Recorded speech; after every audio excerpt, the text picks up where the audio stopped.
ม่านแล้วลูกใหญ่เนาะ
อยู่ที่เมืองคำเกิดหลักสาวแขวงบริคำไซ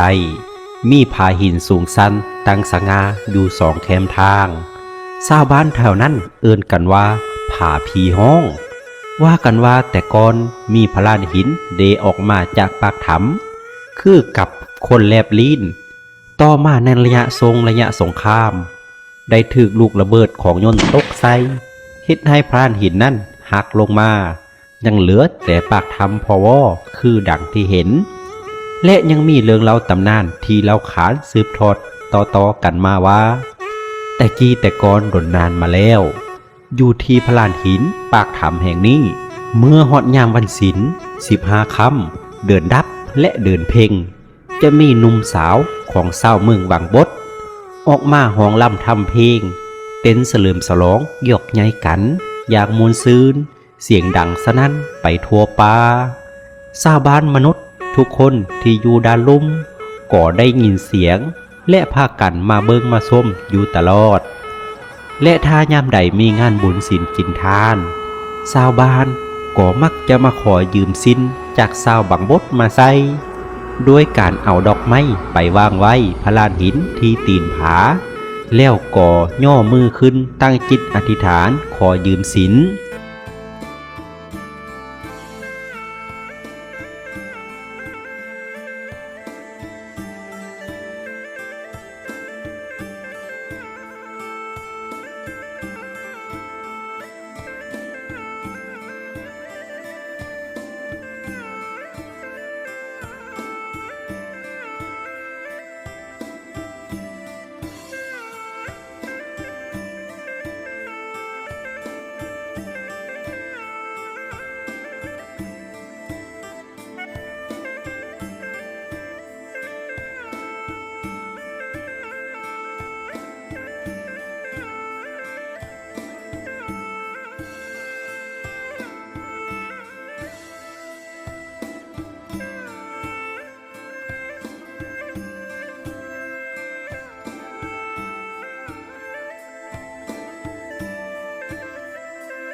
สบายดีสวัสดีพ่อแม่พี่น้องตอนนี้น้องดากะมาบริคำไสแล้วตอนนี้เฮาอยู่ที่บ้านกวนจันทร์เมืองคำเกิดแขวงบริคำไสน้องดามาได้ประมาณ4มื้อแล้ววันนี้เฮาก็มาเกี่ยวข้าวมื้อนี้ก็มาเกี่ยวข้าวเฮาอีกมื้อซื่อนี้ก็ ปีนเข้าที่บ่ผ่านเพิ่นเกี่ยวก่อนที่น้องดาวบ่ทันได้มาได้7ให้แต่ว่าฝนตกเปียกแล้วก็เฮามาปีนตากแดดแล้วก็เมื่อวานนี้เพิ่นก็มัดน้องดาวก็เกี่ยวข้าวลมกับเอื้อยเพิ่นมาช่วยเมื่อวานนี้มื้อนี้ก็มาเกี่ยวอีกเกี่ยวข้าวลมแล้วก็บางเทื่อจักหน่อยเฮาว่าสิให้รถเพิ่นมาเกี่ยวเพิ่นมาเบิ่งจักหน่อยถ้าเพิ่นว่าเกี่ยวได้ก็ให้เพิ่นเกี่ยวจ้างเพิ่นเกี่ยวแหละเพิ่นก็เอาเข้าเฮาก็ยังบ่ฮู้ว่าเพิ่นเอาแนวใดก็ถ้าเบิ่งนํกันทำอิฐน้องดาว่าสิให้แต่ว่าผ่านเพิ่นมาน้องดาบ่ได้มาและก็เอาเงินที่จ้างค่ารถนะให้เพิ่นจ้างเกี่ยวข้าวเพราะว่าค่าเดินทางมันก็แพงอยู่กลับไปกลับมามันไกลแต่ว่าพ่อก็บ่สบายเพราะผู้น้องดาเพิ่นบ่สบายน้องดาก็มาเยี่ยมเพิ่นเลยแล้วก็มาเกี่ยวข้าวเฮาก็สิยามเบิ่งกลับก่อนแล้วจังเกี่ยวข้าวตอนนี้ก็ยังมีน้ำหมอกอยู่ยามเบิ่งกลับเอาผ่านเพิ่นใส่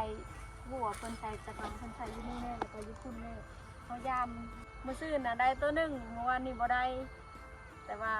มื้อซื่นนี้เขาบ่ได้ถ่ายคลิปแหละมื้อนี้บ่ฮู้ว่าสิได้จักโตบ่ฮู้ว่าสิได้อีกหรือบ่ยามเบิ่งนำกันนี่เพิ่นใส่ ที่บอก บ่คือ มาถึงไปอันนี้อยู่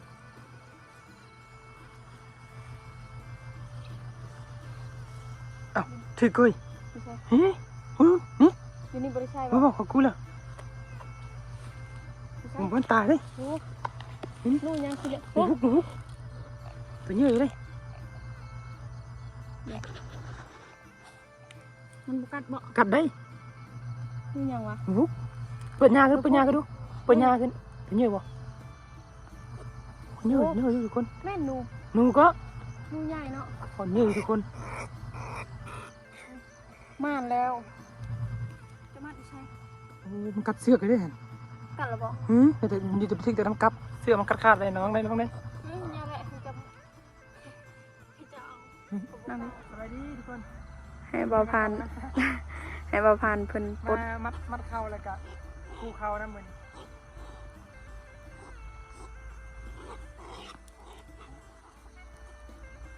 หนูใหญ่โอ้ระวังเด้อ มันกัดของเขา หนูพุกง่ายกว่านี้ก็มีบ่ผ่านเพิ่นว่า กัดเดี่ยวกัน มันกัดเนาะ กัดเดี่ยวตะปูเลยมันตัวเอง มีหลายตัวเลยเนาะมีตัวผู้ต้องมีตัวแม่หนูพุก สาวก่อนเมื่อกี้ช่วยมัน น้องเพิ่นมาช่วยวันนี้แล้ว นี่เลยกีฬากับหมูเขาแล้วแต่ละเฮ้ยที่มีแต่มาเขาเฮ้ยนี่จะเป็นนี่เลยหญ้าเต็มหญ้าแต่ละปีเฮ้ยนี่บริกีฬาได้อ่ะเนาะแต่ละปีเนาะเพราะปีนี้เฮ้ยเลยกีฬากันหมู่อ่ะ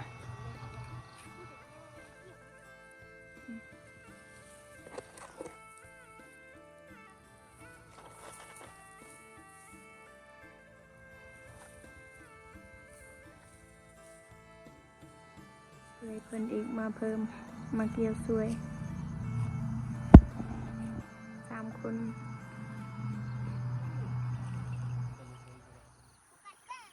เกี่ยวเมื่อวานนี้เลยนี่เข้าล้มให้นี่ล้มหมดเลยวันนี้จนเจ็บหลังเกี่ยววันนี้2 คนเอาผ่านเพิ่นมัดเขาแล้วก็ให้นี่ยังน้อยหนึ่งบ่ทันได้แล้วอยู่พี่แค่นี้บ่ได้ล้มอยู่พุ่นล้มล้านก็มาเข้าล้มหลานน้อยคิดดื้อสบายดี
เกี่ยวอยู่พุ่นอีกเนาะ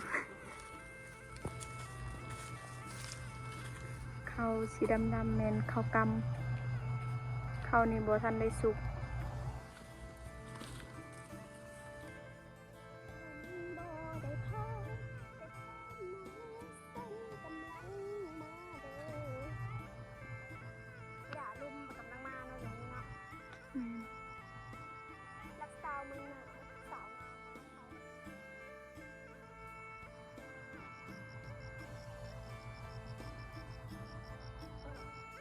ให้นี้ตายหลายเพราะว่าน้ำท่วมเบื้องนี้ก็บ่ทันได้สุกน้ำท่วมแล้วก็สุกกำลังให้นี้ก็ล้มจักรถสีเขียวได้หรือบ่เข้างามอยู่ล้ม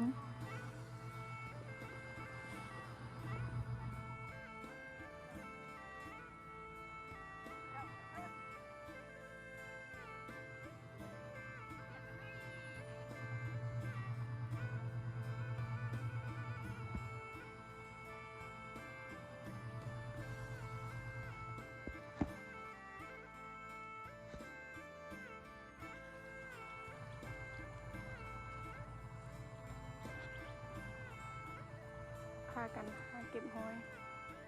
น้องน้ำบ่ได้ลงยานปีตอนนี้แม่นหากะมาแต่เฮือนเอาเพราะว่าตอนเช้าเที่ยงเฮาก็ไปกินข้าวอยู่เฮือนเพิ่นเฮาบ่ได้กินอยู่นากะบ่ฮอดลักแต่นานี่หาเฮือนเพิ่นตอนกลางคืนเฮาก็ไปนอนอยู่เฮือนเพิ่นแล้วก็ตอนแลงนี่ก็คนข้าวอีกรถกะเพิ่นบ่ทันได้มาเพิ่นยังไปเกี่ยวข้าวอยู่บ้านกวนจันทน์นี่แหละมันกวนจันทน์มี2บ้าน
เช้าคันมื้อเรียนก็เพิ่นเรียนเนาะบ้านเรียนของใดแล้ว ขอ3 ห้องก็3 2กับ8 8ปี เดือน12ถึง8 8ปีเรียนห้องก็3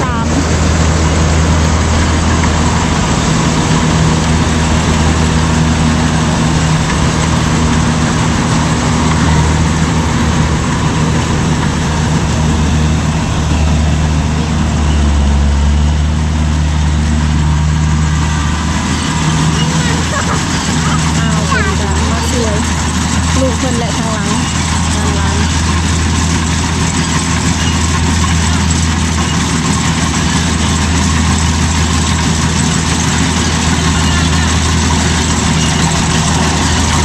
พักแบบนี้มีนาลายกับม่วน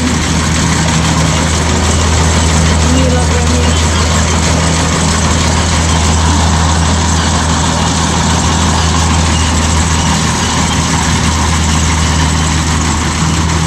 ทำนาให้ใหญ่ให้ง่ายไม่นาให้น้อยเพราะว่านาคนเฮ็ดบ่แม่นรถเฮ็ด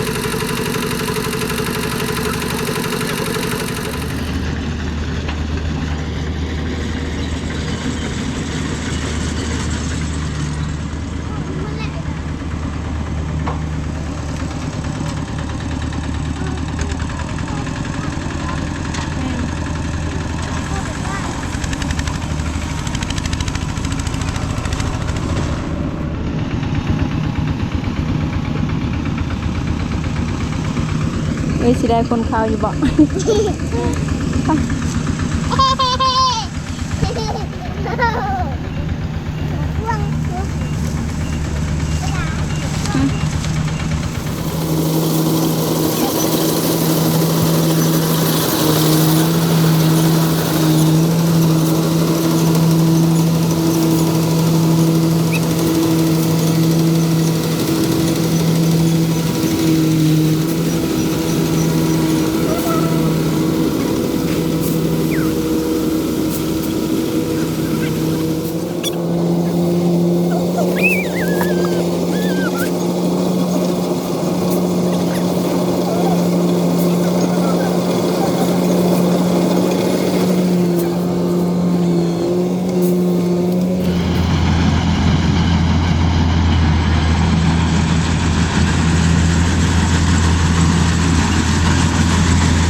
คนให้นี่แล้วก็ให้นั่น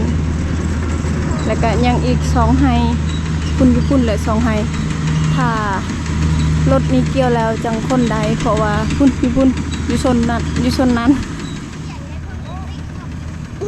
แม่เพิ่นปิดใส่ได้เขาเพี้ย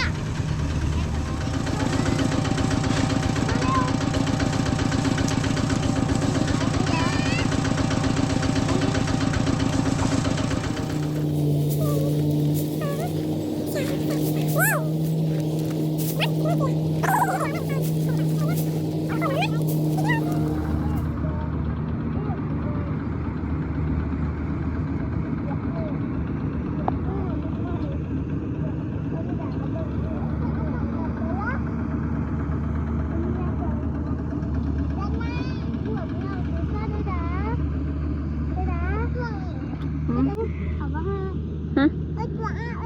เป็นหยังร้านเฮ็ดให้เอื้อยเฮ็ดดอกไม้ให้เอื้อยทำเพิ่นก็ยังเกี่ยวอยู่ใกล้สิค่ำแล้วตอนนี้เพิ่นก็เกี่ยวจนแล้วเลย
เอาก็สิเอาไปตากได้ข้าวเมื่อคืนนี้33เป๋าแล้วก็ให้รถนะ4เป๋าน้ำเฮายัง29เป๋า เปียกเบิด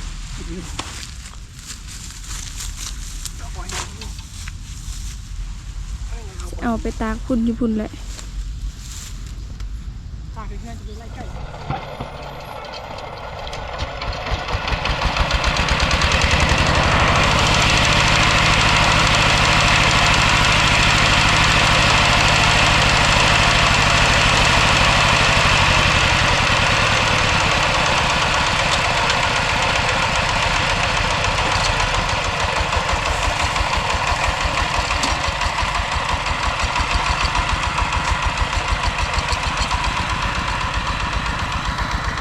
มื้อนี้ก็ตากข้าวแล้วก็จังหน่อยก็คนข้าวมัดข้าวสิให้ได้เมื่อวานแล้วก็มื้อซื่อนี้เกี่ยวตอนเช้าเมื่อวานนี้แล้วก็มื้อซื่อนี้ได้2ให้เมื่อวานนี้ได้2ให้เฮาก็บ่ทันได้มัดมื้อนี้แหละคนมื้อนี้แล้วก็ยังบ่ทันได้เกี่ยวมีประมาณ10ให้นี่แหละก็บ่ทันได้แล้วเพราะว่าบ่ทันได้สุกแหละเพิ่นก็บ่ได้เกี่ยวเมื่อคืนนี้เอาไว้ให้มันสุกอีก 2-3 มื้อแล้วจังมาเกี่ยวพอกำ2ให้ก็บ่ทันได้สุก เฮาก็ตักข้าวแล้วก็ถ้าข้าวสุกก็เกี่ยวข้าวนี่เลยแล้วจังได้เมื่อเพราะว่าข้าวก็บ่ทันได้สุกค่ะถ้าว่ามันสุกพร้อมกันมีแต่ตักแล้วก็เมื่อเลยถ้ามันสุกพร้อมกันก็เพิ่นก็เกี่ยวเบิดอันนี้มันบ่ทันได้สุกเพราะว่าแถวนั้นน่ะน้ำท่วมมันเลยสุกตำลัง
เฮาก็ตากไว้แบบนี้แหละ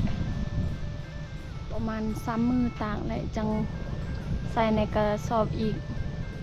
บ้านเฮาสีก็สบาย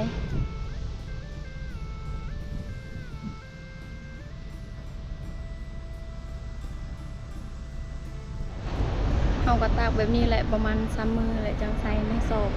ก็บ่ทันได้เมื่อเพราะว่าพูดบ่แม่น เพราะว่าเกี่ยวข้าวยังบ่แล้วตากข้าวแบบนี้ตอนเช้าแล้วก็จังหน่อยเฮาก็ตากแล้วจังหน่อยเฮาก็ไปมัดข้าวสิปลายให้นั้นเฮาก็สิเกี่ยวเองอีกบ่ได้จ้างรถจ้างเกี่ยวข้าวนะเพิ่นเอา9สอบต่อสอบถ้าว่าเป็นเงินนะ10สอบต่อ400,000 10สอบเพิ่นเอา400,000กีบแต่ว่านี่เฮาให้เป็นข้าว9สอบต่อ1สอบและข้าวเฮาได้33สอบอีก3สอบก็ประมาณ4สอบแล้วเพิ่นก็เอา4สอบเลยสอบ1ก็บ่อยากเต็มปานใดพอดีเฮาจ้าง33เท่ากับ4สอบสำหรับดูนี่น้องดาก็สิขอจบไว้เพียงเท่านี้ก่อนจังได๋ก็ฝากเป็นกำลังใจให้น้องดาในเด้อพ่อแม่พี่น้องสำหรับคลิปนี้สวัสดีบาย